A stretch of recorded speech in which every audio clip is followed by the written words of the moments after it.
Hey friends, it's Marie here from Nicole Designs. I'm going to show you today how I'm using these small images from this stamp set by Tonic to stamp and mask a scene. So I love taking these little images.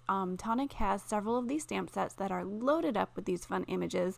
I am using their Celebrate Life stamp set, and I'm using these little gift boxes, and I'm going to mask these on my card front and build a really fun gift tree or gift pile, however you want to look at it. So the first thing I'm going to do is go ahead and I stamped that image onto my card front, and now I'm going to create a mask using Post-it paper. Now you can use any kind of really thin paper, you can use regular printer paper. The reason I like Post-it is because it already has that really gentle adhesive on the back that will help stick down to your paper, and it won't rip your paper when you peel it up. So these Post-it notes are really great for that. I'm trying to align most of my presents along the side that has that adhesive. I do have one gift that does not have the Post-it adhesive on the back, and I'll show you how you can kind of get around that and still use these Post-it note papers. I know there are also Post-it paper that the whole back is sticky, so you could probably find those at any kind of, office supply area or whatever, but I'm going to show you how you can use thin paper that maybe doesn't even have adhesive on the back and just use that for a mask as well. The reason you want really thin paper is that when you stamp over it, you don't want a big gap between your image and your next stamped image, if that makes sense.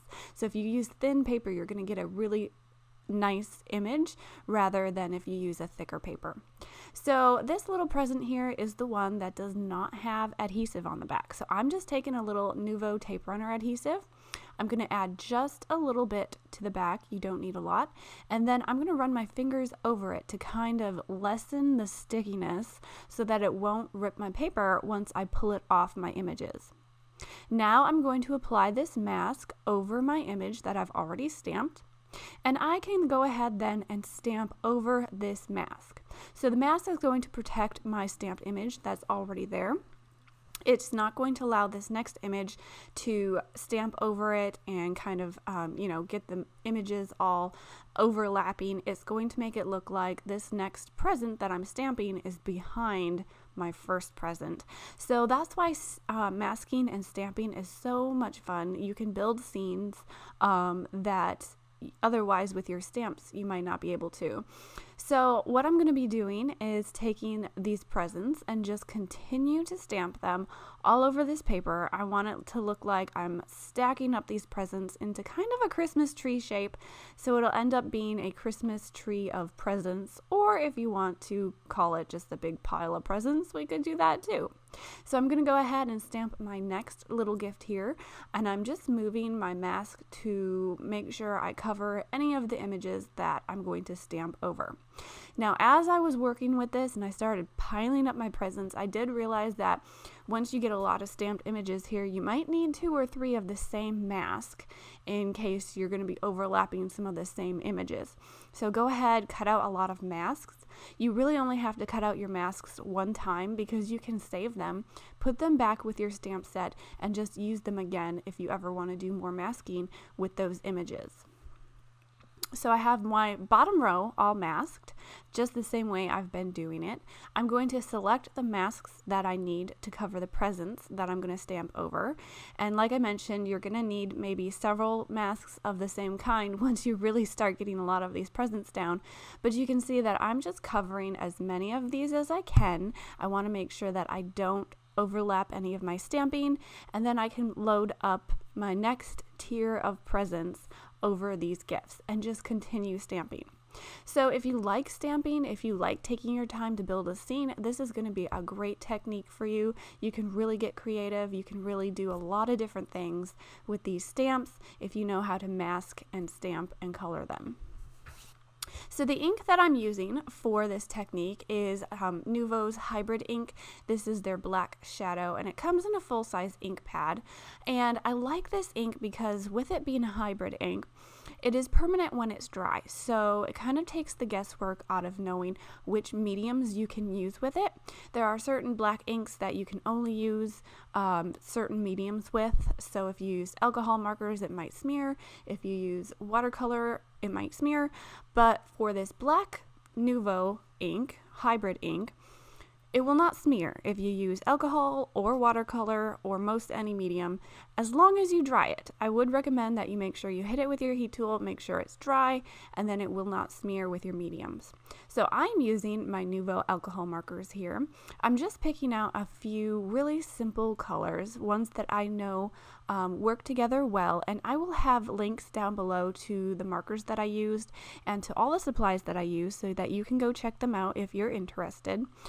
But one thing that Nuvo and Tonic does when they're selling these alcohol markers is you get a pack of 3 of them.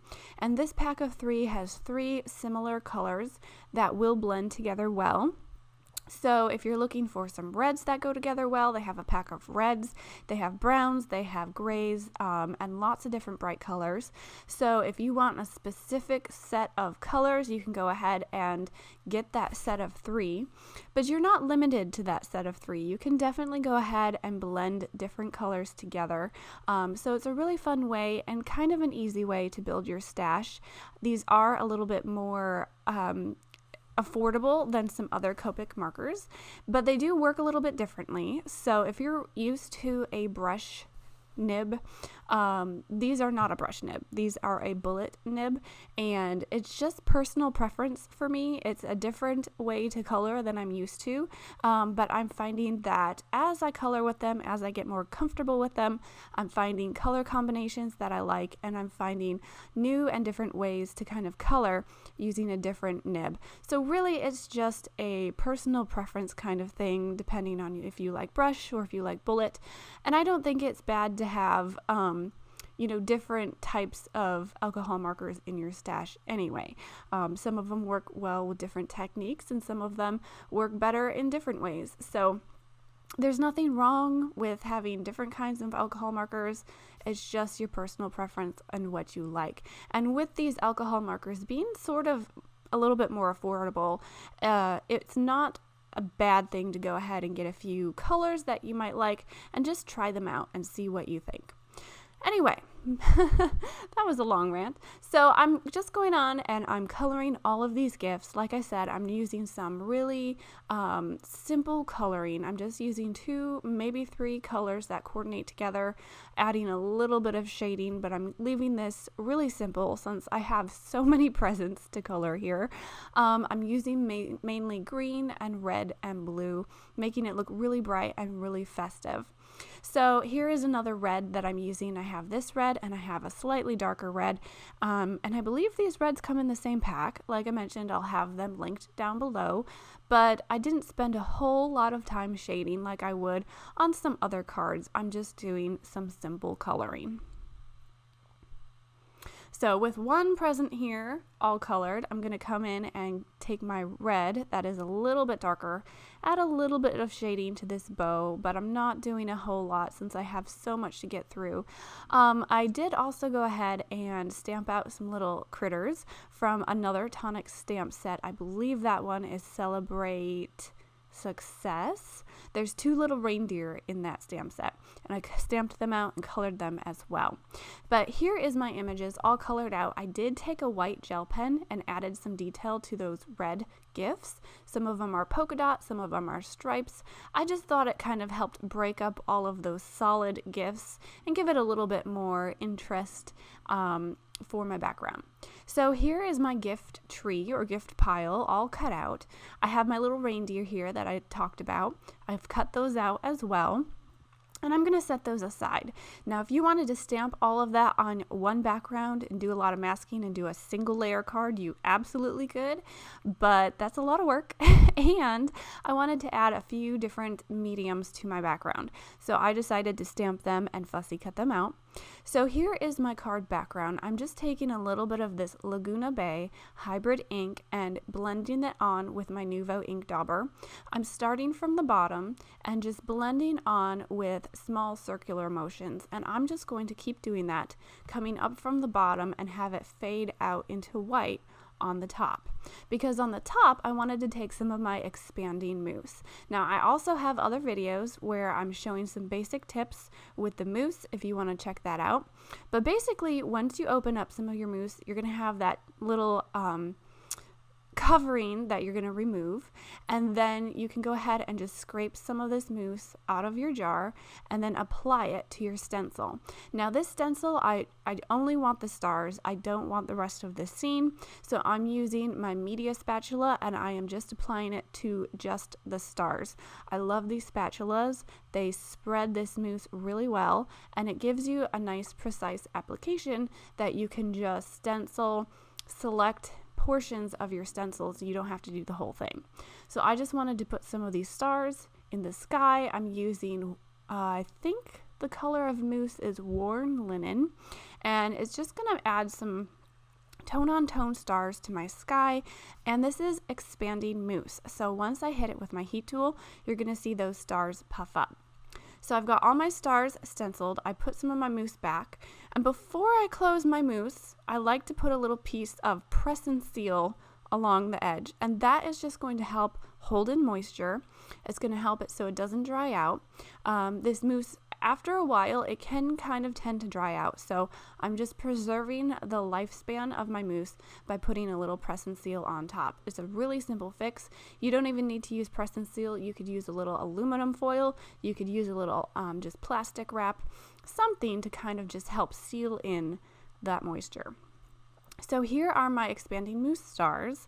I did go and take my stencil, my media spatula, washed them off in the sink, and then I came back to hit this with my heat tool and just watch those stars puff up. I hope you can see them on camera, but this is one of my favorite things to do. I love this expanding mousse. It's so fun to play with, and I love that puffy texture that you get because it's perfect for Christmas cards to look like snow or anything.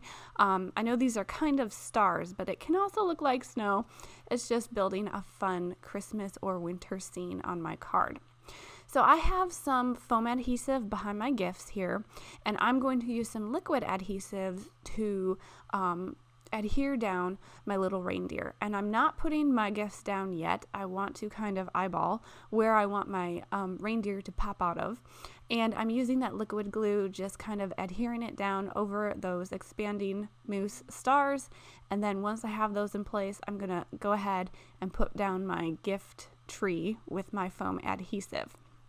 Now I took that whole card front and I put it on a card base. I have it trimmed on the sides to give a little bit of a border with that card base, and my sentiment is going to be super simple here.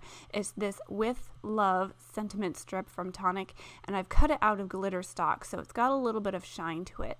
I love how it's white. It kind of mimics that white on the top of my card, kind of bringing those colors together, and I'm going to glue that down with some of my deluxe Nuvo glue. So I'm just going to trim off the edges here of my sentiment, and that's pretty much going to finish my card. I did take a little bit of my Aqua shimmer pen, added a little bit of sparkle to these green gifts, and that really finishes my card. So you can take these little images from these stamp sets, you can mask them to create a fun scene, and I love how the Tonic stamp sets can really coordinate with each other. They have so many different images that you can build lots of scenes, lots of opportunities for stamping and masking and coloring there.